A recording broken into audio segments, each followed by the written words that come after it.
Sungguh sedap talam durian. Khas Pekanbaru, raih rekor muri. Berdemokrasi tetap jaga lingkungan, pemilu hijau lestarikan bumi. Assalamualaikum warahmatullahi wabarakatuh. Hai teman pemilih, jumpa lagi dengan saya Marisa Natra dalam podcast KPU Provinsi Riau bertajuk Orasi, obrolan seputar demokrasi. Seperti biasa di Orasi kita tentu saja menghadirkan ruang diskusi terkait dengan demokrasi, kepemiluan dan juga pendidikan pemilih terkait dengan hal-hal yang menyangkut kepemiluan itu sendiri.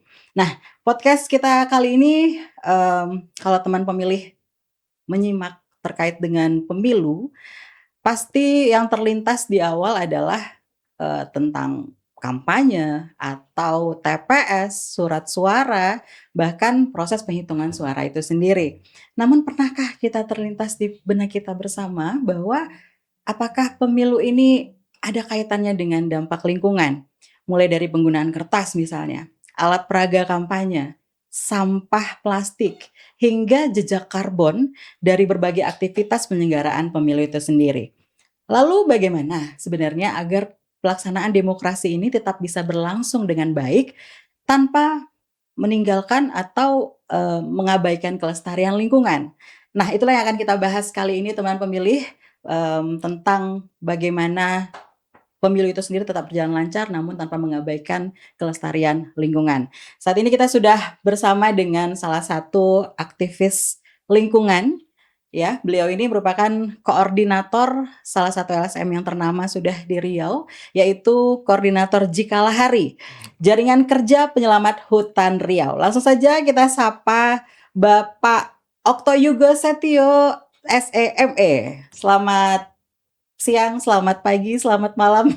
Karena yang nonton nih bisa pagi, siang, malam ini, Pak. Assalamualaikum. Waalaikumsalam warahmatullahi wabarakatuh. Saya Mbak sapa Marisa. dengan Bapak, Abang, Mas. Yang nyaman aja Ya deh. nyaman aja, nyamannya abang kali ya, Boleh, karena boleh. masih muda ini guys. Ya, pakai guys kita. Ya, Bang Okto ya, Ya, Bang Okto. betul. Boleh menyapa dulu teman pemilih di rumah, Bang Okto? Ya, selamat pagi, siang, selamat malam teman-teman pemilih dimanapun Anda berada. Iya, senang sekali bisa hadir di sini ya di podcast KPU Provinsi Riau. Terima kasih untuk waktunya Bang Okto, di tengah kesibukannya pasti sudah bisa menyempatkan hadir di sini. Oke, Bang Okto, kita bicara tentang Jikalahari. Sebenarnya Jikalahari ini sudah familiar di Riau ya. Tapi mungkin sedikit refresh aja nih Bang Okto. Boleh. Melalui podcast kita ini boleh nggak diceritakan Jikalahari? Jikalahari itu gerakannya seperti apa sebenarnya? Fokusnya kemana? Gitu. Ya, mungkin bicaranya agak flashback ke belakang Iya, ya. betul. Bahwa jikalah hari ini didirikannya tuh 26 Februari tahun 2002. Jadi kita sudah 24 tahun. Nah, kenapa kemudian dulu jikalah hari itu didirikan? Kan sebenarnya di fase-fase awal reformasi itu juga berbarengan dengan persoalan lingkungan hidup dan sumber daya alam. Ya. Ada illegal logging yang luar biasa masif waktu itu, tetapi banyak aktivis, banyak NGO itu kemudian tidak sanggup atau tidak maksimal ketika dia berbicara sendiri atau berjuang sendiri. Akhirnya waktu itu ada sekitar 30 organisasi itu bergabung di Pekanbaru ya, rapat berkali-kali, ya tentu senior kita dulu gitu ya. Iya. Kemudian dia merumuskan satu jaringan yang memang awalnya itu tugas utamanya memang untuk bersuara, berkicau, untuk menyampaikan data pembanding dari kerusakan sumber daya alam, khususnya waktu itu illegal logging ya. Iya.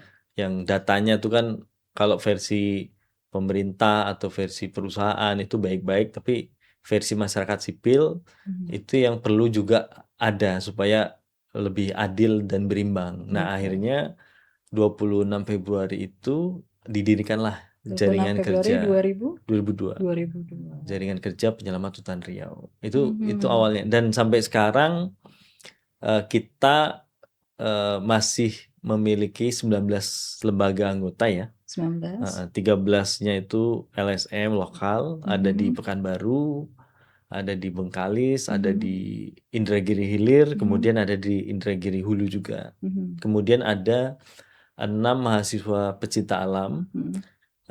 dari 2 kampus terbesar di Di Riau. Riau. Ada dari UNRI dan dari UIR.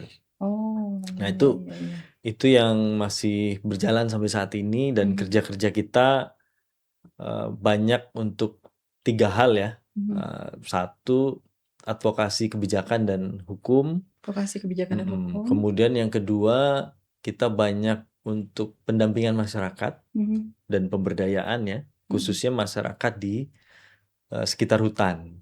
Iya. Dan yang ketiga, kita banyak melakukan aktivitas konservasi dan pemulihan gitu. Berarti ini murni kerja-kerja sosial ya, Ya, kerja Bang, ya? sosial ya. Yang benar memperhatikan kondisi lingkungan kita, terutama hutan Riau ya. Betul. Kalau Ya. bicara data berarti hutan Riau luas lah ya. Yang menjadi sorotannya ada nggak fokusnya nih, Bang? Tiap tahun kita rilis. Iya. Jikalah setiap tahun rilis tentang situasi hutan. Tapi kita punya definisi sendiri tentang hutan alam ya. Iya. Kalau kawasan hutan yang ditunjuk oleh Menteri Kehutanan itu kan sekitar 5,3 juta hektar. Luas kan, Mbak Marisa Luas ya? itu. Tapi di mana tuh kalau di Riau 5,3 juta hektar? Nah, itu statusnya. Nah, kalau hutan alam yang masih tersisa, data jikalah hari tahun 2025 itu masih sekitar 1,3 juta hektar. 1,3 juta Itu yang hektar. tersisa. Yang tersisa. Nah, kalau kita mundur Ya. tahun 82 ya, itu Iya. data satelit yang bisa kita akses paling jauh, itu data hutannya masih sekitar 6 juta hektar lebih. Jadi kita dalam waktu 40 tahun ya, 44 tahun itu kehilangan lebih dari 4,5 juta hektar. Faktor apa itu kira-kira? Menurut Mbak Marisa? Saya udah hadirkan apanya ini, suhunya ini. Tentu Tolong di-share ke kita. yang paling dominan kebutuhan ekstraktif. Yang paling besar-besar itu kan satu, kita punya 2 pabrik pulp terbesar ya, di Perawang dan di Pangkalan Kerinci. Betul. Dan juga ada konsesi untuk kebutuhannya. Iya. Itu akasia, eukaliptus itu juga yang menjadi penyumbang terbesar. Alih fungsi dari hutan alam menjadi komoditas itu. Kemudian yang kedua juga tentu perkebunan kelapa sawit. Bukannya itu bagian dari kebijakan? Iya kan, ini pertanyaannya Iya. apa yang kemudian mengalih fungsi atau mengkonversi hutan alam jadi komoditas itu. Yang paling besar itu. Iya. Harusnya seperti apa ini, Bang, posisinya? Kalau kita bicara tentang, ya tadi berarti kan ada penurunan yang cukup signifikan ya, Betul. terkait Nah, luas hutan itu. Ya, kalau dari sisi sebenarnya kan yang sering muncul itu kan ekonomi dan lingkungan ya. Kebetulan saya kuliahnya ekonomi nih. Iya. Di ekonomi itu ada juga istilah equilibrium ya, tentang keseimbangan. Maka sebenarnya kita harus punya titik keseimbangan. Nah, di lingkungan juga begitu. Ada yang namanya daya dukung dan daya tampung lingkungan. Nah, sebenarnya situasi kita itu sudah melampaui dari daya dukung, daya tampung itu. Makanya ya kalau musim hujan banjir, kalau musim kemarau kayak sekarang nih El Nino kan, ya udah mulai kebakaran. Itu indikatornya bahwa daya dukung, daya tampung kita udah nggak mencukupi. Makanya harus ada koreksi kebijakan. Apakah misalnya gambut-gambut kita ini harus dilindungi gitu ya. Kemudian izin-izin juga harus dibatasi. Nah, itu yang kemudian harus dilakukan menurut kita. Dan itu disitulah sangat peran Jikalah Hari juga. Ya, dan itu kan sangat Mendorong pengaruh terhadap pemilu itu menurut kita. Iya, betul. Oke. Kalau kita mengerucut lagi nih, yang terakhir terkait dengan sedikit tentang lingkungan ya, Bang ya. Apa yang lagi hype nih, Bang, yang dilakukan oleh Jikalah Hari terkait dengan advokasi lingkungan mungkin ya saat ini? Ya, kalau Jikalah Hari sekarang banyak ke lapangan juga dengan masyarakat ya. Jadi salah satu yang sedang kita kerjakan itu di Bengkalis, di Pulau Bengkalis itu kita mendampingi ada sekitar 10 desa yang berproses untuk mengelola hutannya. Mengelola hutan melalui skema perhutanan sosial. Nah, kemudian ada 5 desa yang sudah terbit izinnya, dan kita sedang mendampingi juga untuk proses bagaimana hutan desa yang dapat itu bisa dipulihkan, tapi juga secara ekonomi dan kesejahteraan masyarakatnya bisa dibantu. Nah, ini yang sedang kita kerjakan di Bengkalis. Nah, kalau kita runut, kita nggak tiba-tiba juga di Bengkalis itu, karena sejak 2015 waktu itu masyarakat di Kecamatan Bantan dan Bengkalis itu datang ke kantor Cikalari, Mbak Marisa. Datang waktu itu mengadukan bahwa lahan-lahan mereka, kebun-kebun dan wilayah desa mereka itu ada perusahaan di sana, dan dialihfungsikan. konflik lahan lah, sehingga kita dampingin sampai akhirnya perusahaan itu dicabut izinnya. Karena memang selain berkonflik dengan masyarakat, ya Pulau Bengkalis itu kan kecil ya. Jadi ruang masyarakat itu udah sempit gitu ya. Di sisi yang lain juga pulau itu tuh gambut dalam, sehingga nggak layak juga untuk diteruskan usaha itu. Dan ketika kita dampingi perusahaannya sudah dicabut, maka selanjutnya adalah bagaimana masyarakat bisa mengelola itu. Dan kita terus mendampingi karena ada pertaruhan juga nih, Mbak Marisa. Apa itu? Kita kan bilang nih, atau kita memposisikan Cikalari di posisi masyarakat. Ketika masyarakat yang memang diberikan kewenangan untuk mengakses dan mengelola hutan itu, ya kita harus buktikan bahwa memang masyarakat juga bisa mengelola lebih lestari. Dan faktanya, alhamdulillah bisa. Ya, ini sedang berjalan terus. Pendampingan terus dilakukan ya. Betul. Kita akan ada pemulihan yang rusak, akan ada penanaman dan seterusnya. Wah, menarik ini posisi tawarnya, dan memang luar biasa kepedulian Cikalahari terhadap lingkungan luar biasa ini saya lihat nih. Dan pastinya teman pemilih di rumah baru, oh begitu ya, dan dapat wawasan yang lebih tentang hutan Riau ya, Bang ya. Makasih. Berarti kita geser nih ke pemilu. Karena kita di KPU, tentu kita pengen, tadi di awal saya juga udah bernarasi ya, membuka narasi dengan kalau pemilu itu sebenarnya kan di situ ada surat suara ya, kemudian di situ ada proses kampanye yang menggunakan APK, alat peraga kampanye, ada penggunaan plastik, kemudian ada juga proses pendistribusian, pasti ada karbon di situ dan lain-lain begitu ya Bang ya. Nah, ada salah satu komisioner kami nih, tepatnya di divisi Sosdiklik Parmas SDM, Bapak Nugroho Notosusanto, pernah mencetuskan sebuah ide terkait dengan pemilu hijau katanya. Cuman beliau masih juga butuh insight dari, mungkin dari Abang lah juga salah satunya sebagai aktivis lingkungan. Menurut Abang gimana nih konsep tentang pemilu hijau ini sebaiknya? Apakah bisa dilakukan juga di Indonesia? Ya, pertama Bang Nugi kita kenal ya, karena beberapa kali juga beliau hadir untuk acara-acara Cikalahari ya. Jadi sudah cukup panjang lah kenal, dan kita juga paham idenya yang ingin beliau sampaikan. Jadi saya rasa bisa atau tidak dan seperti apa, saya pikir sebenarnya kalau saya baca-baca di banyak websitenya KPU, itu KPU sudah banyak menulis tentang itu juga. Ya, termasuk idenya Bang Nugi itu. Barangkali kita ikut meyakinkan untuk menyemangati ya, bahwa green election itu bisa diwujudkan. Kenapa?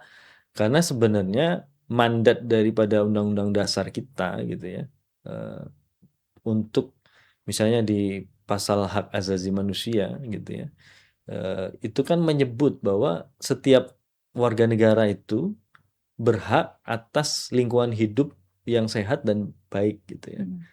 Dan siapa yang harus mewujudkan hak asasi itu salah satunya adalah peran negara, termasuk pemerintah.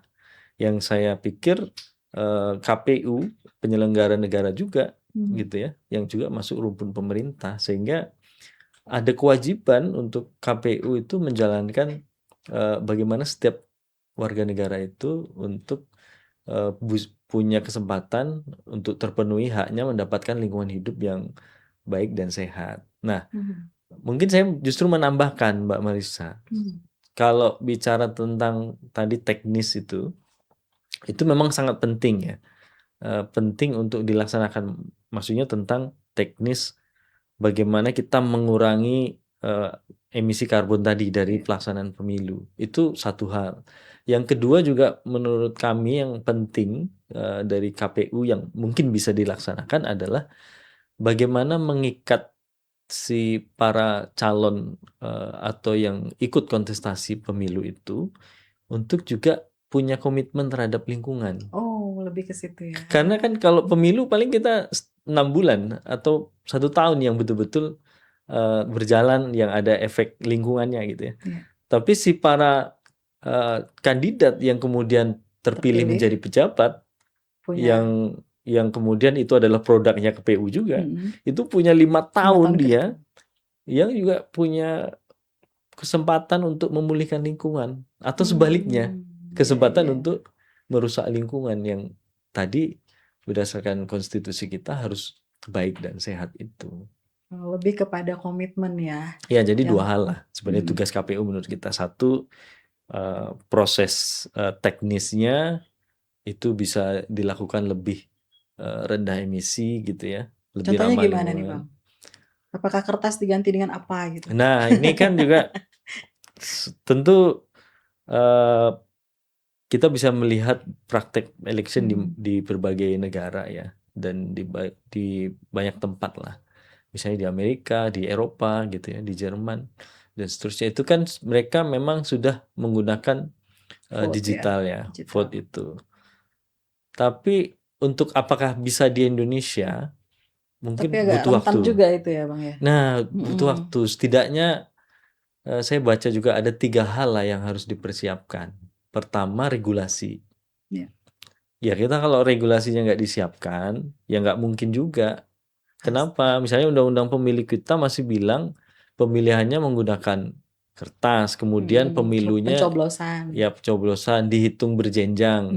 Itu kan masih secara regulasi masih seperti itu. Jadi kalau regulasinya tidak dilakukan, maka nggak bisa digital vote itu. Yang kedua adalah infrastruktur. Kalau misalnya regulasinya udah diatur atau udah diubah, semua misalnya gitu betul. ya. Sementara di daerah-daerah terpencil itu masih belum terjangkau itu gitu ya. Infrastrukturnya seperti apa, makanya harus dipersiapkan juga. Yang ketiga adalah trust, kepercayaan masyarakatnya. Ini juga nggak kalah penting. Kalau misalnya masyarakatnya yang manual aja masih banyak yang nggak percaya masih gitu bingung juga kan. Nah, itu juga yang jadi penting. Maka mungkin harus dimulai tapi Mbak Marissa ya, menurut saya untuk ke arah sana gitu ya, karena memang sangat besar jumlah kertas yang digunakan dan seterusnya. Itu memang harus dipikirkan untuk mengarah ke sana gitu. Kalau mungkin pada saat kampanye gini Bang, kan ada nempel di pohon-pohon. Ya. Nah, itu gimana? Sebenarnya kan aturan kita udah. Jika Lahari melihatnya seperti apa? Nah, ini juga perlu ketegasan kalau ini, Mbak. Karena kan sebenarnya di dalam aturan sudah ditentukan titik-titik tertentu. KPU juga menyediakan APK khusus gitu ya. Ini yang harusnya ditegakkan. Kita memang perlu juga ya Bawaslu itu lebih kuat gitu ya. Dalam arti bagaimana pengawasan terhadap para peserta pemilu untuk disiplin juga. Ini kan kalau ini agak lebih jelas nih solusinya. Dia memasang sembarang tempat di pohon-pohon itu bisa ditegakkan kalau itu. Beda dengan kita cerita tadi vote digital itu yang kita belum punya infrastrukturnya dan seterusnya. Jadi kalau masalah yang APK dan seterusnya itu sangat mengganggu juga menurut Jika Lahari juga siap dilibatkan ya saat itu? Ya tentu kita siap dilibatkan dalam arti ikut mengkampanyekan ke masyarakat. Kalau untuk melaporkan ke penegak hukumnya, Bawaslu-nya juga kita siap. Tapi kalau nggak dia tegakkan, harus siap juga kita kritik kayak gitu. Asik. Itu yang penting emang ya. Betul. Iya, iya. Penggunaan plastik ini Bang gimana? Kita kan kalau apalagi daerah kepulauan gitu kan ya. Kalau kita belanja di beberapa swalayan saat ini, supermarket yang besar gitu kan Ya, mereka udah non plastik katanya kan, go green kan, betul. menghindari karena proses plastik itu katanya panjang banget kan untuk penguraiannya.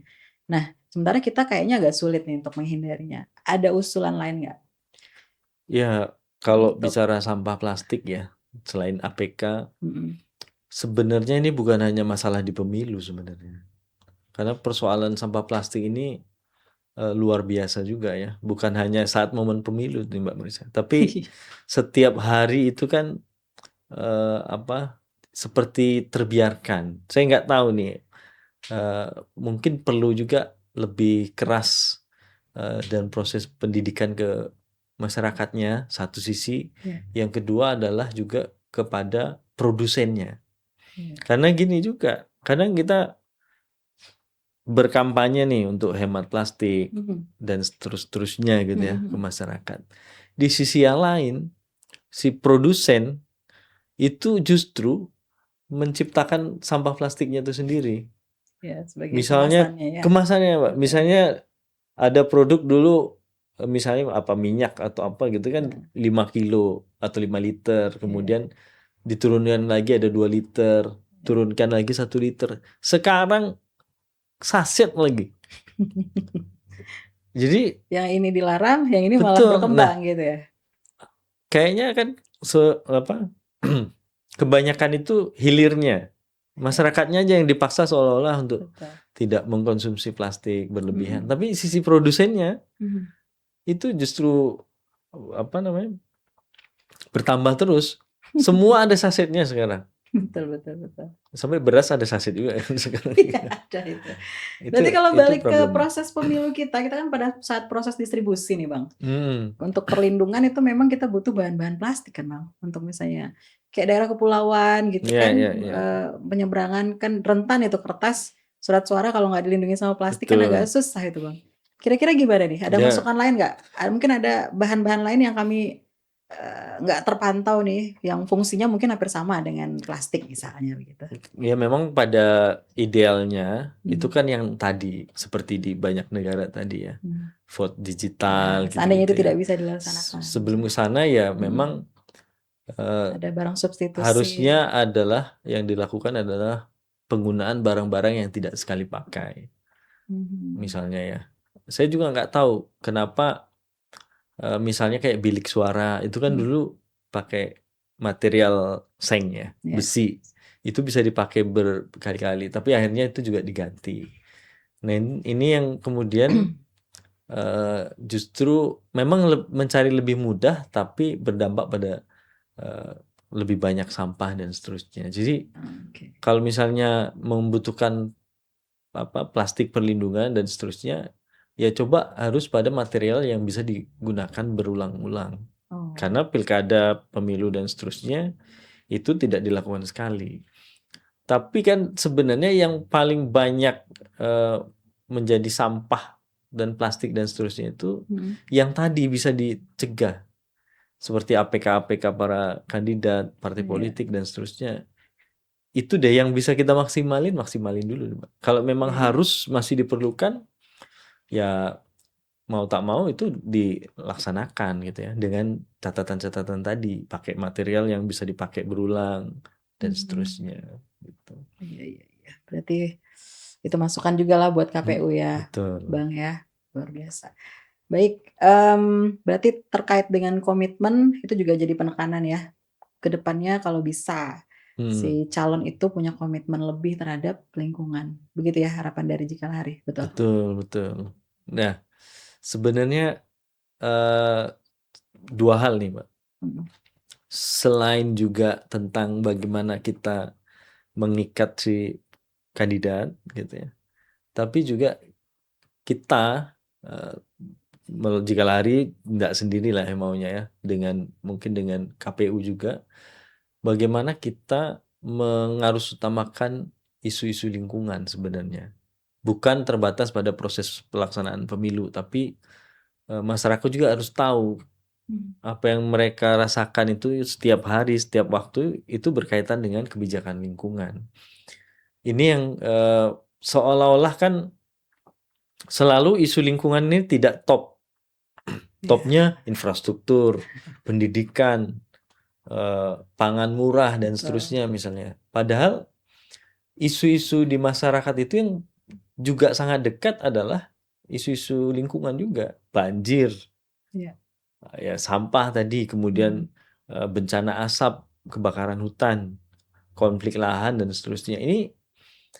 Ini juga harus ke masyarakatnya juga harus kita Edukasi. dorong gitu ya, bahwa pilihlah kandidat yang juga punya kepentingan dengan isu-isu terdekat di kita. Ada satu kandidat yang kemudian terpilih menang, itu Bupati Siak misalnya. Bupati Siak itu misi pertamanya, Mbak Marissa, itu tentang memperjuangkan hak hutan dan tanah untuk masyarakat. Yang sempat viral dengan gajah Ya, waktu itu ya. termasuk ya itu karena beliau ini ya tenaga ahli menteri kehutanan dulu dan seterusnya. Tapi ternyata isu itu laku dalam arti ketika itu disampaikan secara clear, secara terang dengan ada bukti dan seterusnya, bagi masyarakat itu juga menjadi penting. Makanya ketika misi konflik hutan tanah itu jadi nomor 1, dia terpilih. Dan saya yakin pengalaman kami 24 tahun di Jikalahari, isu yang sama itu terjadi di luar Kabupaten Siak, di Pelalawan, di Meranti ya tadi ya, di Bengkalis, di Kampar, semuanya isu konflik dan isu lingkungan. Nah ini yang menurut kami jadi penting juga untuk mengarusutamakan isu lingkungan. Jadi mau tak mau kandidat harus serius kan ketika memang isu lingkungan ini udah menjadi isu yang penting gitu. Saya sambil minum Mbak ya. Ya silakan Bang. Berarti jeli juga Bupati Siak ini ya. Iya karena backgroundnya juga mendukung seperti itu. Wah luar biasa ini. Kita hampir di penghujung nih Bang. Kalau tadi kita banyak berbincang ngarahnya ke KPU gitu ya, penyelenggara. Kira-kira apa nih pesan untuk teman pemilih terkait dengan pelaksanaan pemilu dalam konteks tetap menjaga kelestarian lingkungan? Iya, teman-teman pemilih ya, termasuk saya sendiri, kemudian komunitas-komunitas yang kami dampingi dan seterusnya. Tentu jangan pisahkan gitu ya agenda pemilu ini dengan kehidupan sehari-hari. Seringkali orang itu ketika momen pemilu datang, itu fokusnya melupakan apa yang terjadi masalah dia sehari-hari. Hanya kecenderungannya kesenangan terhadap sosok kandidat, apa yang dia tawarkan secara praktis gitu ya. Ada yang money politik, ada yang ngasih hadiah dan seterusnya. Sampai dia mengabaikan persoalan hari-hari yang dia alami. Ada konflik lahan gitu ya, ada persoalan banjir, ada persoalan sampah dan seterusnya. Ini seringkali terabaikan, memisahkan itu. Sehingga fokusnya ketika pemilu ya hanya memilih. Tidak nyambung, tidak connect gitu ya antara harusnya pemilu ini kan yang harus menjawab persoalan pemilih selama 5 tahun ke depan. Jadi masalah kita apa yang sering terjadi? Banjir. Di Pekanbaru ini kan banjir misalnya kalau kita yang paling dekat ya. Hujan aja 1 jam deras banjir. Gitu ya. Di daerah-daerah juga banjir. Risetnya Jikalahari itu makin kesini makin secara frekuensi banjirnya makin banyak, secara waktunya makin lama, secara lokasi makin luas. Ini kenapa ketika pemilu kok nggak itu yang diutamakan, gitu ya? Ini yang harus teman-teman pemilih tidak memisahkan itu. Jadi pilihlah pertama tentu harus tetap ikut memilih ya. Tetap harus ikut memilih. Yang kedua, pastikan calon-calon pemimpin itu, calon-calon wakil rakyat itu mau mau mengikuti atau mau memenuhi tuntutan tentang penyelesaian persoalan-persoalan di tingkat masyarakat, atau memilih yang memang calon-calon itu memiliki komitmen terhadap Lingkungan. persoalan-persoalan masyarakat hari ini, pemilih, yaitu salah satunya lingkungan yang paling jelas gitu ya, yang terasa setiap hari, waktu ke waktu. Itu jadi sekali lagi ketika kita memilih, pilihlah para calon yang kemudian bisa dimintai pertanggungjawabannya untuk peduli terhadap lingkungan di masa depannya gitu. Wes, luar biasa sekali. Ini insight-nya banyak untuk KPU, kita sebagai penyelenggara dan juga untuk teman pemilih di rumah. Tuh dicatat tuh, jangan pilih pemimpin, jangan orientasi memilih itu sampai kepada memilih figurnya saja ya Bang ya. Tapi Betul. bagaimana figur tersebut dipastikan bisa aware, bisa menyelesaikan permasalahan masyarakat di 5 tahun ke depan. Setuju ya Bang? Setuju, betul. Oke. Kita sampai di sesi terakhir nih. Menarik-menarik enyoy. Agak santai-santai aja Bang. Kita punya pertanyaan singkat, dijawabnya cepat. Oh iya. Ya, nggak usah panjang-panjang. Oke. Satu kata aja nih, satu kata. Kalau saya bilang demokrasi. Satu kata, satu kalimat ya. Satu kalimat boleh deh. Demokrasi itu milik rakyat. Oke, milik rakyat. Hutan Riau. Hutan Riau harus adil untuk masyarakat sekarang dan yang akan datang. Amin. Tentang generasi muda. Generasi muda tidak boleh apatis terhadap lingkungan hidup. Oke. Dan karena ini aktivis lingkungan, identik dengan hutan, identik dengan pohon, coba Bang. Kalau seandainya pemilu itu diibaratkan dengan pohon, kira-kira Abang menggambarkannya pohon apa dan kenapa? Wah, ini berat. Ini bukan psikotes bukan? Soalnya salah sebut pohon ini menjerumus Gitu ya? ke salah satu partai politik ya. Oh gitu. Boleh dicari pohon yang agak lain yang menyerupai. Ya, pemilu ini pohon kelapa lah ya. Pohon kelapa. Dia punya banyak fungsi gitu ya. Kalau kita benar memilih kelapanya, kita akan dapat manfaat yang baik jangka panjang gitu. Pohon kelapa ya. Semuanya bermanfaat ya Bang. Semua ya. bermanfaat. Dari daun, akar, sabutnya, kelapanya, isinya pastinya. Wes. Terus ada lagi? Boleh gitu ya? Oh, boleh aja. Sebebas-bebas aja kalau untuk Abang. Ada lagi? Cukup lah ya. Cukup lah ya. Baik teman pemilih, ini luar biasa sekali kita sudah membahas permasalahan demokrasi kepemiluan dari sisi yang berbeda. Dari sisi lingkungan, kita sudah hadirkan aktivis yang luar biasa yang sangat peduli dengan lingkungan khususnya Riau ya Bang ya. Terima kasih untuk waktunya. Sama-sama. Bang Okto, mudah-mudahan next time kita bisa jumpa lagi ya. Baik teman pemilih, sekian dulu episode podcast kita. Berjumpa lagi di lain waktu dengan tema-tema yang menarik lainnya tentunya. Seperti biasa saya tutup kembali dengan pantun. Ketepian siak membeli rotan, singgah sebentar menikmati suasana. Mari bijak menjaga lingkungan, demokrasi hijau jadi cita bersama. Saya Marissa Natra undur diri, sampai jumpa. Assalamualaikum warahmatullahi wabarakatuh.